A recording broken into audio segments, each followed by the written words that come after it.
جی السلام علیکم، کیسے ہیں؟ خیریت سے آپ ٹھیک ٹھاک ہیں؟ تیسرا حصہ شروع ہو گیا، بسم اللہ. اور اب ذرا باتیں ہوں گی پروفیشن کے بارے میں. میں چاہتا ہوں کہ جو آپ کے تجربات ہیں اتنے پرانے ہیں اور 2-3 فیلڈیں آپ کی کافی اچھی آپ کی اس میں گرفت ہے، ہیومن ریسورسز کی ہے، ٹریننگ اینڈ ڈیولپمنٹ کی، لیڈرشپ اسکلس کی ہے، تو ہم ان پہ ذرا الگ الگ بات کریں گے. پہلے تو آ جائیں ہیومن ریسورسز کے اوپر، اور کیوں نہ آتے ہی آپ کٹہرے کے اندر آ جائیں. بالکل جناب، حاضر. مجھے یہ بتائیے کہ جب اچھے اداروں میں اچھے پروفیشنلز ہوتے ہیں اور ڈپارٹمنٹس پورے ہیومن ریسورسز کے ہوتے ہیں، تو یہ غلط بندے کیسے وہاں پہ بھرتی آتے ہیں جس کی سزا جو ہے وہ ادارہ بھی بھگتتا ہے اور وہ افراد بھی بھگتتے ہیں؟ بہت خوب. پہلی بات تو یہ ہے کہ جو ادارے میں لوگ بھرتی ہوتے ہیں، وہ آپ نے بات کی بڑا اچھا، یہ نہیں کہا کہ صرف ایچ آر کی رسپانسبلٹی ہے. جو اداروں میں ریکروٹمنٹ ہوتی ہے وہ اور ادارے کی رسپانسبلٹی ہے. اور اس میں نے ادارہ اس لیے کہتا ہوں کہ اگر مجھے لیگل ڈپارٹمنٹ کے لیے آپ کی طرف سے کوئی ریکویسٹ آئی ہے تو وہ ہائرنگ ڈیسیجن میرا نہیں ہوگا، آپ کا ہوگا. جی بالکل. میرا کام ہے کہ میں بیسٹ ٹیلنٹ دیکھ آئیڈینٹیفائی کرنا، جو میری سمجھ میں آتا ہے اس سے شارٹ لسٹ کر کے پیش کروں. تو اگر اس میں کوئی مورد الزام ٹھہرنے والا ہے تو وہ لائن مینجمنٹ ہے اس میں، انفارچونیٹلی. لیکن اب میں اس طرح سے سوچتا ہوں کہ یہ جو مینجمنٹ ہے اور ایچ آر مینجمنٹ جو ہے، یہ اس سوچ سے ہم کو نکلنا پڑے گا کہ یہ ایچ آر کی ذمہ داری ہے. سب سے بڑا ایچ آر آفیسر ادارے میں اس ادارے کا سی ای او ہے، جس کا کام یہ ہے کہ ٹو انشور کہ اس کے پاس ہائیلی ٹیلنٹڈ ٹیم ہو جو اس کو لیڈ ٹیم آف لیڈرشپ. پھر ہر لیڈر کا کام یہ ہے کہ اپنے محکمے میں، چاہے میں مارکیٹنگ میں ہوں، چاہے میں سیلز میں ہوں، چاہے میں رسک مینجمنٹ میں ہوں، میرے پاس جو لوگ ہیں وہ بیسٹ کوالٹی کے ہوں. بالکل صحیح ہے. اچھا، یہ اونرشپ ابھی ہم یہ کرتے ہیں، کہتے ہیں جی بیسٹ کوالٹی کے لوگ ایچ آر ہار کر کے دے مجھے. میں اس سوچ کو بدلنا چاہتا ہوں. میں سوچتا ہوں کہ ریالٹی یہ ہے کہ آپ کو چاہیے آدمی، آپ کو رزلٹ دینا، اس سے ڈیلیوریبلز آپ کا ذمہ ہے. آپ دیکھیں کہ کون سا بندہ ہے ایچ آر کے پاس رسک مینجمنٹ کا، لیگل کا ایکسپرٹ صلاحیتیں چننے کی کیپیسٹی نہیں ہے. وہ آپ کو آدمی ایک دے سکتا ہے جو کچھ کمپیٹنسیز جو ہوتی ہیں اداروں میں. آج کل ہم بات کرتے ہیں کمپیٹنسیز کی، 2 طرح کی ہوتی ہیں، ایک ٹیکنیکل کمپیٹنسیز ہوتی ہے، ایک بیہیویئرل کمپیٹنسی ہوتی ہے. اور کامیابی کے لیے کسی بھی جاب میں یہ دونوں چیزیں بہت ضروری ہیں کہ اس جاب ریلیٹڈ نالج ہو اس کے پاس، اور اس جاب میں کس قسم کی شخصیت، بیہیویئرل اسٹرینتھ ہونی چاہیے کامیاب ہونے کے لیے. مثال، آپ سیلز کے لیے ایک آدمی ہائر کر رہے ہیں، بلکہ میں نے یہ دی بھی تھی مثال ہوتی ہے. آپ کے پاس ایم بی اے کے بیچ کے 5 لوگ آئے ہوئے، آپ کو ایک آدمی چاہیے سیلز کے لیے. 5 ایک یونیورسٹی سے ایم بی اے کر کے آئے، 5 کے پاس ایک جی پی اے ہے، جی اور 5 کو ایک ٹیم آف پروفیسر نے پڑھایا، 5 نے ایک ہی کریکولم پڑھایا. اب آپ کیسے سلیکٹ کریں گے سیلز کے لیے سب سے اچھا کون ہے؟ اس میں ایچ آر کا کیا کمال ہے؟ میں بتا رہا ہوں آپ سے. ایچ آر کا کمال یہ ہے کہ ایچ آر کرتا ہے ایک چیز ہم کہتے ہیں اس کو بیہیویئرل کمپیٹنسی انالیسس. اچھا، یہ ہم ہر جاب کی مختلف ہوتی ہے. اگر میں فائنینس کے لیے لے رہا ہوں تو مجھے کون سی اسٹرینتھ چاہیے جس میں انالیٹیکل اسکل ہو، جس میں نمبر کرنچنگ اس کو اچھا لگتا ہو اور وہ چیزیں اس کے ساتھ ہوں. ایچ آر کا ذمہ یہ ہے کہ جاب سے مطابقت رکھنے والی صلاحیتوں کو آئیڈینٹیفائی کریں. صحیح. اچھا، جاب سے مطابقت رکھنے والی صلاحیتیں وہ جاب اسپیسیفک ہوتی ہیں. اگر فائنینس کی جاب ہے تو وہ پرسنالٹی ایسپیکٹ جو نمبر کرنچنگ میں، انالیٹیکل اسکل میں اسٹرانگ ہو، وہ آدمی سوٹ کرے گا. انہیں ایم بی ایز میں سے 5 میں سے ایک میں سب سے زیادہ وہ چلے. اگر مجھے سیلز کے لیے چاہیے تو مجھے نمبر کرنچنگ اتنی اچھی نہ بھی ہو، لیکن اس کے اندر یہ صلاحیت ہو تو کمیونیکیشن کیپیبلٹی ہو، انفلوئنس کر سکے لوگوں کو، شخصیت ہو ایک جو جاتے ہی امپاور کر لے لوگوں کو. تو میں 2 مختلف چیزیں ڈھونڈ رہا ہوں گا. ایچ آر سسٹم ایک انٹروڈیوس کرتا ہے، بہت کم اداروں میں کیا ہم نے، وہ کہلاتا ہے competency based selection. Behavioural interview ہوتا ہے، اس میں ٹیکنیکل باتیں نہیں کی جاتی ہیں کہ آپ نے کیا کیا تھا، کیا پڑھا تھا، کیا نہیں پڑھا تھا. اس میں ہم بات کرتے ہیں کہ زندگی کی اس کی کامیابیوں سے اور ناکامیوں سے تجربات کیسے گزرے، اس کے اور کیا سیکھا اس نے. تو یہ ایک ٹیکنیکل جیسا. بہت سارے اداروں میں ابھی یہ نہیں ہو رہا بیہیویئر بیسڈ. وہ کنونشنل طریقے سے چلتے ہیں، تو اس میں ناکامی ہونا لازمی ہے، بیکاز ہم سیلز کے لیے وہ آدمی لے لیتے ہیں جس کی فائنینشیل انالیسس کی کیپیبلٹی اچھی ہے، اور فائنینس کے لیے وہ آدمی لیتے ہیں جو نمبر سے گھبراتا ہے، وہ اپنا سوشل نیٹ ورک اس پہ رہتا ہے. بیک آفس کا بہت بڑا اسٹار ہے، اس کو آپ مارکیٹنگ میں بٹھا دیں، فرنٹ آفس پہ بٹھا دیں، بڑا کر You got it right. بالکل صحیح ہے. آپ 2 آدمیوں سے محروم ہو جائیں گے، ایک بیک آفس کے بہت اچھے مینیجر سے اور ایک فرنٹ آفس کے نکم آدمی کا. میں 1 منٹ کے لیے آپ کا میں بہت شکریہ ادا کر رہا ہوں سر. This is a great honor and I really appreciate it. میں نے کہا اس کی انوگریشن ابھی کر لوں. اچھا ایک بات تو بتائیے مجھے کہ اگر کوئی غلط آدمی ہائر ہو جائے کسی بھی وجہ سے، کسی کو آپ بلیم کریں، نقصان کس کا زیادہ ہے، اس آدمی کا ہے کہ ادارے کا ہے؟ دونوں کا ہے. اس آدمی کا نقصان یہ ہے کہ اگر وہ غلط جاب میں ہائر ہو گیا ہے تو پرفارم نہیں کر پائے گا وہ. جی بالکل، ایکسپوز ہو جائے گا، پرفارمنس اس کی نیچے چلی جائے گی یا ایکسپیکٹیشن کے مطابق نہیں ہوگی. ادارے کا یہ کہ فلی پیڈ ایک ریسورس ہائر کیا ہوا آپ نے، اور جو اس سے توقعات تھی وہ نہیں مل رہی آپ. مطلب میں یہ مزید اخذ کرنا چاہوں گا کہ اگر کوئی اچھا ادارہ ہو اور اچھی آفر مل رہی ہو تو آدمی پیسوں کو نہ دیکھے بلکہ یہ دیکھے کہ کیا میں وہاں پہ جیل کر سکتا ہوں، کیا میں ڈیلیور کر سکتا ہوں. کیونکہ آج کل ایک بڑا مسئلہ ہو رہا ہے کہ لوگ انٹرویو کے اندر یوٹیوب سے تیاری کر کے آتے ہیں پوری طریقے سے یہ، اور بڑا پروفیشنل انٹرویو تھے، مگر بعد میں جب ڈیسک پہ بیٹھتے ہیں زیرو ثابت ہوتے ہیں.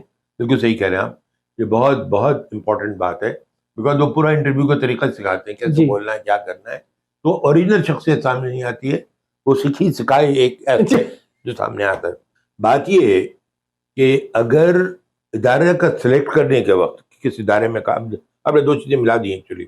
ایک تو ہمارے پاس کون سا ادارہ سلیکٹ کرنا چاہیے، جہاں جانا چاہیے مجھے، پیسے زیادہ مل رہے ہوں ایک جگہ کام میری مطابقت کا ہو، میرے پسند کا ہو، یا کام سیکھنے کا موقع بھی ملے، کام سیکھنے کا گروتھ کا موقع ملے. تو کم پیسے کی وجہ سے میں وہاں نہ جاؤں تو وہ بہت بڑی بیوقوفی ہے. بیکاز پیسے ارلی پارٹ آف کیریئر میں آر ارریلیونٹ.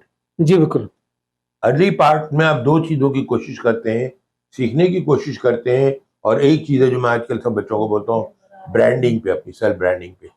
آپ کی برانڈنگ بہت اسٹرانگ ہوتی ہے اگر آپ کسی ایسے ادارے کے ساتھ شروع کریں جو آلریڈی بہت نون ہے.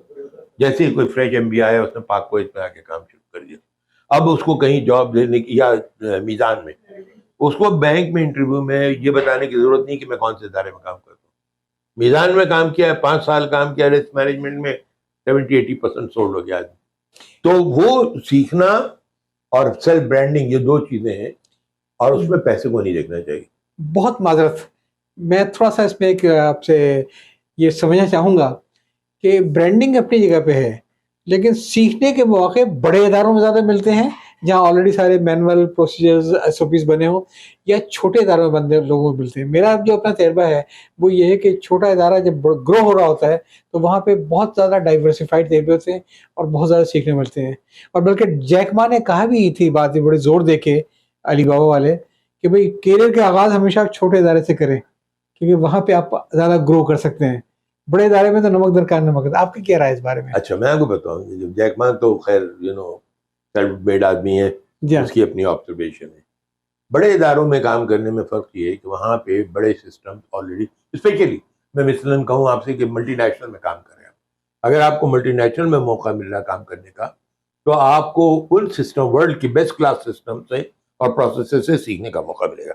اس کے بعد آپ جائیں چھوٹے میں تو آپ انقلاب لا سکتے ہیں. لیکن وہاں پہ ایک مسئلہ یہ ہوتا ہے جو مجھے اندازہ لگتا ہے کہ ایک بہت بڑا کامیاب ادارہ ہے، آپ اس کا ایک چھوٹا سا کل پرزہ ہیں، لہذا آپ کا وہ ویژن ہولسٹک نہیں ہو پاتا، پوری چیزوں کے طریقے سے دیکھ نہیں پاتے ہیں. یہ تاثر ہے.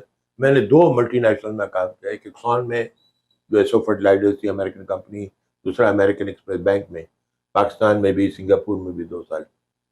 تو ادارہ تو اپنی جگہ بڑا ہے، آپ کی اپنی ویلیو کریشن تھوڑی سی لمیٹڈ ہو جاتی ہے، لیکن جو سسٹم اینڈ پروسیسز وہاں امپلیمنٹیشن میں جو سیکھا ہے نا وہ آپ کو چھوٹے ادارے میں کبھی نہیں ملتا. مگر اگر میں وہی سال لگاتا، کیونکہ چھوٹے ادارے کی اصلاح کرنے میں، یہ یاد رکھیے گا بہت میں امپورٹنٹ بات کہہ رہا ہوں، کیریئر کے حصوں کو آپ کو ڈیوائڈ کرنا ہے. ایک ہے جو لرننگ اسٹیج ہے آپ کا، وہ آپ کا انیشیل اسٹیج ہے. انیشیل اسٹیج میں اگر آپ you don't need to reinvent the wheel, system آپ نے پڑھے ہوئے ہیں اور دیکھا ہے, ان کو امپلیمنٹ کیا ہے, آپ کو یہ پتا ہے کہ تمہیں کیا یونٹ چلانا ہے, کیا پتا ہے, تو you are ready to go to a medium size اور small size organisation and make a substantive change there, and that makes you very valuable in that organisation. جی. اور اگر آپ نے چھوٹے آرگنائزیشن میں کام کیا, چھوٹی اسکوپ میں کام کیا, آپ کو یاد ہوگا ہمارے ایک دوست جو پاک لیبیا سے آئے تھے, انہوں نے آتے ہی بہت ساری چیزوں میں میٹنگ میں بیسٹ پریکٹسز پاک لیبیا کی لانی شروع کر دی تھی. تو ظاہر وہ وہاں کا کلچر تھا, وہاں کے حالات, کلچر کی بات ہوتی ہے. میں نے کہا مجھے افسوس ہی ہوتا تھا کہ ہمارے پاس ٹیم میں سٹی بینک کے بھی تھے اور بھی تھے بچے لوگ, تو ان کی پریکٹسز سے فائدہ اٹھانے کی بجائے ہم کو, تو چھوٹے ادارے کی اپنی لرننگ ہوتی ہے, لیکن وہاں سیکھنا اسی حد تک ہو سکتا ہے جس حد تک ادارہ ہے. دنیا بہت بڑی ہے. تھوڑا سا ہم اپنے موضوع سے ہٹ جائیں گے, ہم سو سوری, لیکن ایک سوال میں ایک دم سے کلک کیا. آپ نے بات کی کہ میں امریکن ایکسپریس بینک میں تھا, کب سے کب تک تھا؟ جناب 1991 سے 97 تک. اچھا, تو وہ بی سی آئی کے دور کے بعد کی بات ہے. ہاں, بی سی آئی میرا تعلق نہیں کبھی, کیونکہ میں نے سنا تھا کہ امریکن ایکسپریس بینک جو کراچی میں جو تھا اتفاق سے, وہ خاصا جب تک وہ, چلیں خیر ہم وہ سے ہٹ جائیں گے. نہیں میں 91 کے آگے کچھ بھی پوچھ لیں. کیونکہ میں نے اصل میں بی سی آئی کے اوپر کافی ریسرچ کی تھی, تو اس میں ایک چیز بڑی انٹرسٹنگ نظر آئی تھی کہ بی سی آئی جو بھی کر رہا تھا وہ امریکن ایکسپریس بینک کراچی کی معرفت کر رہا تھا. Possible, quite possible. یہ تو معرفت کو چھوڑیں آپ, امریکہ میں سٹی بینکرز کو فائن لگا ہے, جی بڑا انہی ٹرانزیکشن پہ. امریکہ میں بڑے بڑے انٹرنیشنل بینکوں کو فائن لگی ہے. وہ تو بی سی آئی کی قسمت کہ انہوں نے کچھ اور کام, ان کا ٹارگیٹ کچھ اور ہو گیا ہے, جو they had to kill BCCI. میں یہ چاہوں گا کہ آپ ذرا مجھے تھوڑے دونوں ہی کے لیے مشورے دیجیے, جو ینگسٹر ایچ آر میں اپنا کیریئر بنانا چاہتے ہیں, یا وہ مینیجر یا وہ سینئر جن کا ایچ آر سے پالا پڑتا ہے, ان کے درمیان کیسے توازن کریٹ کیا جائے؟ بہت سمپل ہے. پہلی بات تو جو سینئرز ہیں, اگر وہ رول ریکنسائل کر لیں ایچ آر کا, ایچ آر سے وہ توقعات لگائیں جو ایچ آر کی ذمہ داری ہے, تو وہ ان کو ڈس اپوائنٹمنٹ نہیں ہوگی. اچھا, مسئلہ یہ ہے کہ ہم اپنا جو کام ہے, جیسے میں نے آپ کو کہا کہ سلیکشن میں, پرفارمنس مینجمنٹ میں, ان چیزوں میں ہم سب ایچ آر پہ چھوڑ دیتے ہیں. یہ میرا کام ہے, مجھے پتا ہے کہ میرے 10 بندوں میں سے کون سب سے ایفیشینٹ ہے, تو جو بھی پرفارمنس مینجمنٹ سسٹم ہو, I have to make sure کہ میرے جو اچھے لوگ ہیں وہ سامنے ہیں, اس کو لے کر کے. ایچ آر کیا کرتا ہے کہ ٹرانسپیرنسی لانے کے لیے ایک سسٹم اینڈ پروسیس لے کے آ جاتا ہے, اور اس کو ہم لکیر سمجھ لیتے ہیں, پتھر پہ لکھی ہوئی, اور ہم اس میں فڈل نہیں کرتے. That is incorrect. میں کہہ رہا ہوں کہ لائن مینجمنٹ اور ایچ آر کی ایک پارٹنرشپ ہے, جن کو ایک دوسرے کے ساتھ مل کر کے, بلینڈ ہو کر کے, اور یہ کرنا چاہیے ان کو کہ یہ اچھی طرح سمجھ لیں کہ آبجیکٹو ہمارا ادارہ ہے, گول ہمارا ادارے کا ہے, بزنس کو گرو کرنا, پروفیٹیبلٹی کو بڑھانا, ایکسپینس کنٹرول کرنا, یہ ادارے کا آبجیکٹو ہے. اس لیے آپ ایچ آر میں لائن میں ہوں, ہم دونوں امپلائی کیے گئے ایک کمپنی سے, ان کا پرپز دیکھیں, تو ہم کو ان کے پرپز پہ فوکس کرنا ہے, ہم کو اپنے پرپز پہ فوکس نہیں کرنا ہے. اور اس میں بڑے اسٹوریز ہیں جو ہمیں بڑی آرگنائزیشن نے دیکھا, اختلافات ہوئے بہت میرے لائن مینیجر پہ, اور ہوتا ہے, پھر چلتا ہے, پھر ریزالو کرتے ہیں آپ اس کو. لائن مینجمنٹ کی تھنکنگ جو ہے انفارچونیٹلی وہ اسٹرکچر نہیں ہوتی ہے. بینک میں کیوں تھا, کریڈٹ کارڈ نیا لانچ کیا ہم نے, تو جو ہے کریڈٹ کارڈ جو اس کا ریٹیل بینکنگ کے ہیڈ جو گروپ ہیڈ تھا, انہوں نے کہا جی مجھے تو آپ 3000 آدمی ہائر کر کے دیں. تو میں نے کہا کاہے کے لیے بھائی, تو کہنے کہ ہماری فیلڈ میں پوری سیلز کی ٹیم بنے گی. تو میں نے کہا فیلڈ میں جو ہمارے 18,000 جوان بیٹھا ہوا ہے آلریڈی برانچوں میں, جن کو فارغ کرنا ہے, وہ کس دن کا کام نہیں, مجھے ان کا کام نہیں, وہ ریٹیل کام کرتے ہیں, جو ان کو یہ کریڈٹ کارڈ کے بزنس کا پتہ نہیں, تو میں نے سکھا دیتے ہیں. بڑا مشکل ہوتا ہے ریکنسائل کرنے. پھر جا کے وہ تو باقاعدہ بیٹھ کے سودا طے کیا, چلو 3,000 نہیں 1,500 پہ سودا چکا. بٹ میری سمجھ میں نہیں آیا. پھر مزہ یہ ہوا کہ بعد میں ایک کانفرنس میں انہوں نے آ کے کہا کہ سر یہ ہمارے کارڈ کی سیلز ہیں, اس میں ہماری برانچز کی سیل کا بہت ہے.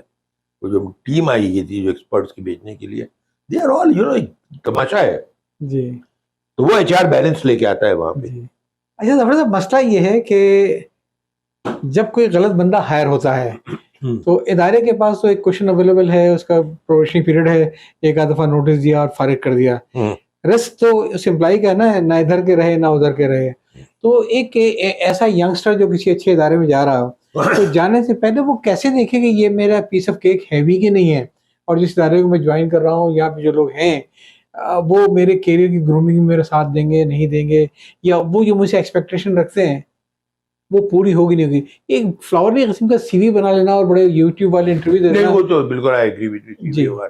بات یہ بڑی سمپل سی ہے, جیسے میں نے آپ کو تھوڑی دیر پہلے کہا تھا کہ اگر ہم یہ سمجھے کہ ہم ایک پروڈکٹ ہے, ہم انسان نہیں, ہم ایک پروڈکٹ ہے, اور کوئی مجھے خریدنے جا رہا ہے, تو اگر وہ خریدنے جا رہا ہے تو اس کی کوئی پرپز ہے, تو میں اگر ان کا پرپز اچیو کر رہا ہوں تو میں ویلیوبل امپلائی, میری جاب سیکیورٹی یہی ہے. جس دن تک میں ادارے میں ویلیو ایڈ کر لوں گا جس کام کے لیے بھی کیا ہے, اس وقت تک ادارہ مجھے نہیں چھوڑے گا. یہ سارے لیٹر اور نوٹس پیریڈ یہ سب بیکار ہے. میں تو کہتا ہوں آپ نوٹس پیریڈ بھی چھوڑ دو. ابھی ہم نے ایک بہت بڑے ادارے کو ایڈوائز کیا ہے, ان کو کچھ لوگ ہٹانے تھے, تو دیکھا میں نے ہر اپوائنٹمنٹ لیٹر میں ایک کلاز ملے گی آپ کو کہ ادارہ جب چاہے اور آپ جب چاہے اتنے مہینے کی نوٹس بھی چھوڑ سکتے ہیں. سمپلسٹر کہتے ہیں اس کو, ہم 1 یا 2 مہینے کی نوٹس پہ آپ کو ادارہ چھوڑ سکتا ہے, آپ بھی ادارہ چھوڑ سکتے ہیں. تو میں نے کہا سیدھا تھیوریٹیکل کہ جی پروبیشن ہے پروبیشن نہیں ہے, کیا فرق پڑتا ہے اس سے. میں تو کہتا ہوں پروبیشن ہی نہیں ہو, آپ کی سلیکشن اچھی ہے تو اسٹیٹ لائے کام پہ دیں اس کو سوئمنگ پول میں, لیٹ ہم learn to swim and let ہم سوئم. جی بالکل. اچھا, اگر وہ آپ کہیں گے نہیں ابھی میں ٹرائل کر رہا ہوں دیکھ رہا ہوں, تو you are not sure of your own selection, پہلے تو مجھے آپ کو ہی فائر کر دینا چاہیے. If as a leader you cannot select, you cannot understand what you need from a person, and you cannot assess in a person whether وہ آپ کے کام کا ہے, then why are you there?